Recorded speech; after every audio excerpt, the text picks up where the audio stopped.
नमस्कार दोस्तों, मैं सुरेश कश्यप एक बार आपका फिर स्वागत करता हूं। जैसा कि दिल्ली भर के अंदर इस समय प्रदूषण का स्तर इतना बढ़ गया है कि आम लोगों की सांस लेना भी दुर्भर हो चुकी है। अगर बात की जाए दिल्ली सरकार की तैयारियों की, तो वो सभी कुछ किया जा रहा है जिससे कि प्रदूषण को कम किया जा सके, लेकिन उसके बावजूद भी कई तरीके की ऐसी चीज़ें चल रही है जिसके ऊपर ना तो प्रशासन की नज़र है और ना ही प्रशासन उसको रोकने में लगा हुआ है।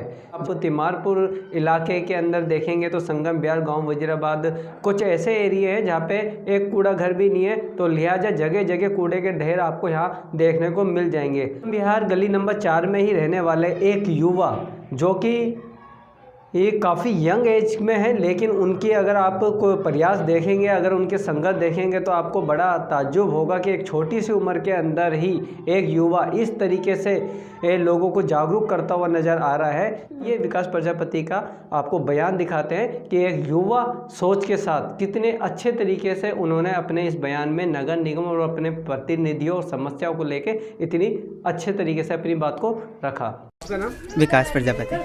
विकास, लगातार आप लोगों को जागरूक करने का काम कर रहे हैं, क्या समस्या है और किस तरीके से आप इनको जागरूक कर रहे हैं? समस्या यही है कि हमारे यहाँ वेस्ट मैनेजमेंट की कोई फैसिलिटी दी नहीं गई सरकार द्वारा। जो जिम्मेदारी नॉर्थ एमसीडी की थी हमारे वार्ड को देने की, वो बिल्कुल फेल हो चुके हैं किसी भी तरह की सुविधा देने में। ना कूड़े की गाड़ियाँ आती हैं प्रॉपरली, तो नहीं आती, यदा कदा आ गई, कभी आ गई तो, वरना तो नहीं आती है। अक्सर उनकी गाड़ी ख़राब रहती है जो भी लोग चलाते हैं उसे। और दूसरा ये कि कूड़ा घर की जो मांग है संगम विहार की, वार्ड 12 की, वो अभी तक भी पूरी नहीं हो पाई, ना इस पर कोई कार्रवाई हुई अभी तक। एक समय में हमने सुना था कि 6 कूड़ा घर सैंक्शन हुए हैं, पर आज तक भी ज़मीन पे एक भी नहीं दिखाई दिया हमें। राजनीति के चलते रोक दिया जाता है। बाकी मेरा काम, मैंने ये बीड़ा उठाया कि मैं अपने लोगों को समझाऊँ कि किसी भी बीमारी को ठीक करने के 2 तरीके होते हैं, या तो उसकी परमानेंट सर्जरी कर दो। परमानेंट सर्जरी इस बीमारी की पॉलिटिकल विल से होगी। पॉलिटिकल विल चाहिए इसको ठीक करने के लिए कि सरकार हमारे लिए कूड़ा घर बना दे, कॉम्पैक्टर लग जाएं, सफाई कर्मचारियाँ लग जाएं। दूसरा ये कि पेन किलर होती है, पेन किलर हम लें, जब दर्द हो, जब कूड़े में आग लगे हम पेन किलर ले लें। पेन किलर वो क्या है कि फायर ब्रिगेड बुला लें, 101 पे फ़ोन करके सिर्फ ये कहना है झोड़ोदा पुस्ते वाली रोड पे आग लग गई है, आना है। मैं ये लोगों को बता रहा हूँ, और जो भी इफेक्टेड एरिया है और सब जगह मैं बात कर रहा हूँ। दूसरी पेन किलर ये है कि green Delhi app. Green Delhi app बहुत कमाल की ऐप दिल्ली सरकार ने बनाई है, जिसमें अगर कूड़े में आग लगी आप उसमें भी रजिस्टर कर सकते हो। 2 घंटे के अंदर वो सॉल्व कर देंगे। और कहीं कूड़ा इकट्ठा है, आप उसकी फ़ोटो लोकेशन खींच के भेज देंगे तो वो उसे 2 दिन में रिजॉल्व कर देंगे, जिसको मैंने 2 बार करवाया है। एक बार दिव्यांश में भी करवाया और एक बार वहाँ भी कराया है। विकास, प्रतिनिधि चुने भी जाते हैं समस्याओं के समाधान के, आपके यहाँ के प्रतिनिधि कौन है और क्या है कि वो समस्या का समाधान नहीं कर पा रहे? हमारे यहाँ के जो प्रतिनिधि हैं नगर निगम के, वो माननीय अमरता सांगवान जी हैं, जो वार्ड 12 के निगम पार्षद हैं, और जो विधायक है तिमारपुर क्षेत्र के माननीय दिलीप पांडे जी हैं। और उनको बराबर उनके संज्ञान में ये मामले हैं, और देखते हैं क्या कार्रवाई करते हैं। हम आशा करते हैं कि वो शीघ्रता से इस पर कुछ कार्रवाई करेंगे। निगम पार्षद के लगभग कार्यकाल समाप्ति पे चल रहा है, तो क्या पिछले इतने साल में जब का उनका कार्यकाल रहा है अब तक एक कूड़ा घर नहीं दे पाए, क्या रही आपकी बातचीत में? पिछले 3 वर्षों से मैं इस मुद्दे को कवर कर रहा हूँ कि निगम पार्षदों से मिलके, अफसरों से मिलके, उनसे पत्राचार करा मैंने, सबसे बात करी, पर कोई सकारात्मक प्रभाव नहीं आया। नगर निगम के प्रतिनिधियों से द्वारा ये कहा गया कि हमारे पास ज़मीन नहीं है, यहाँ पे कोई भी ज़मीन एमसीडी की ज़मीन नहीं है, इसलिए हम कूड़ा घर बना नहीं सकते।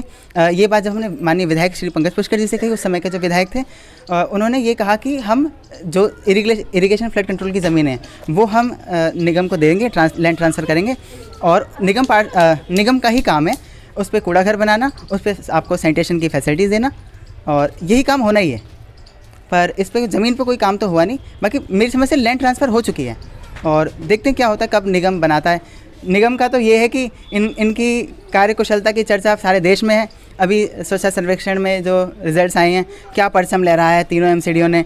48 राज्यों 48 शहरों की जो रैंकिंग हुई है, उसमें 45वां स्थान हमारी महान नॉर्थ एमसीडी ने प्राप्त किया है, और 40वां स्थान हमारी ईस्ट एमसीडी ने प्राप्त करा है, और 31वां स्थान हमारी महान साउथ दिल्ली की एमसीडी ने प्राप्त करा है। तो हम बहुत आभार व्यक्त करते हैं 15 साल से इनकम्बेंट गवर्नमेंट का, कि जो हमारी दिल्ली का नाम इतना ऊंचा करा उन्होंने। हम बहुत धन्यवाद करते हैं उनका। तो बीजेपी शासित है एमसीडी, क्या लगता है क्या ये सत्ता परिवर्तन के बाद ही एमसीडी का कुछ सुधार संभव है?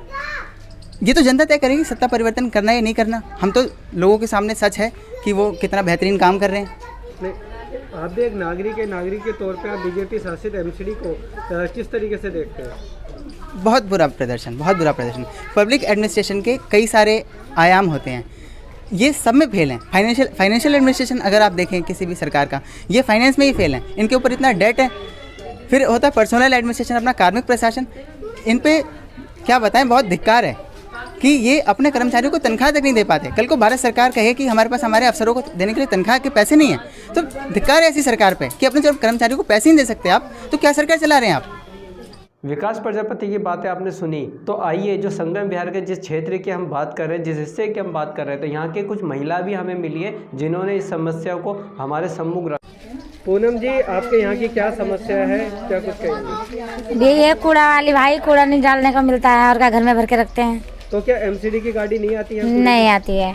आपने कभी अपनी निगम पार्षदों को बोला इस बारे में? मैं जब मिलते ही नहीं है तो कहाँ से बोलूँगी, सुनते ही नहीं है तो। न नाली साफ करने आते हैं, न कूड़ा उठाने आते हैं।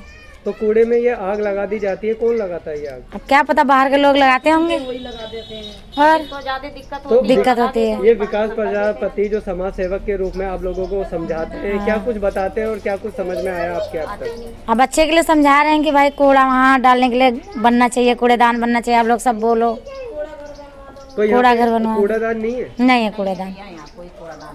रेखा जी, आप जैसे यहाँ रहते हैं, ये तिमारपुर वार्ड 12 है। हाँ जी क्या परेशानी है आपकी, क्या समस्या है यहाँ की? भैया, कूड़े की परेशानी है। एक हफ्ता गाड़ी नहीं आती और हमें कूड़ा फेंकने में बड़ी दिक्कत हो रही। ऊपर से दिल्ली का प्रदूषण और कूड़ा जलाते उसका प्रदूषण, सांस लेना भारी हो रहा, दिक्कत हो रही है। तो ये पूरे पुस्ते पे देखा जा रहा है कि कूड़े के ढेर लगे हुए हैं। हाँ जी। ये कूड़े के ढेर कोई साफ नहीं करता? नहीं जी, गाड़ी आती तो सब समस्या हल हो जाता। जब गाड़ी आ ही नहीं रही है तो कहाँ ले जाए।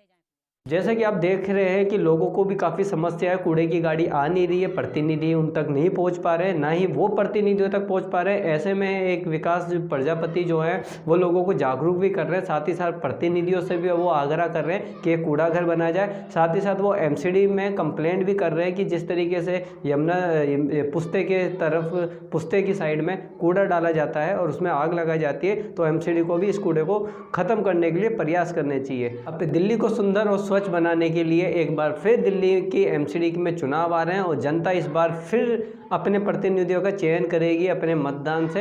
क्या दिल्ली साफ हो पाएगी? क्या दिल्ली में जो ये कूड़े की सबसे बड़ी समस्या है जो कभी भी ख़त्म होती हुई नहीं दिख रही है, तो क्या इस बार निगम चुनाव के अंदर क्या कुछ ऐसे बदलाव होंगे जिससे ये लगने लगेगा कि क्या ये कूड़े की को व्यवस्थित तरीके से ख़त्म किया जाएगा या फिर इसी तरीके से दिल्ली कूड़ा कूड़ा ही रहेगी? तो दीजिए इजाज़त, फिर मिलूँगा एक अन्य खबर के साथ। तब तक के लिए नमस्कार।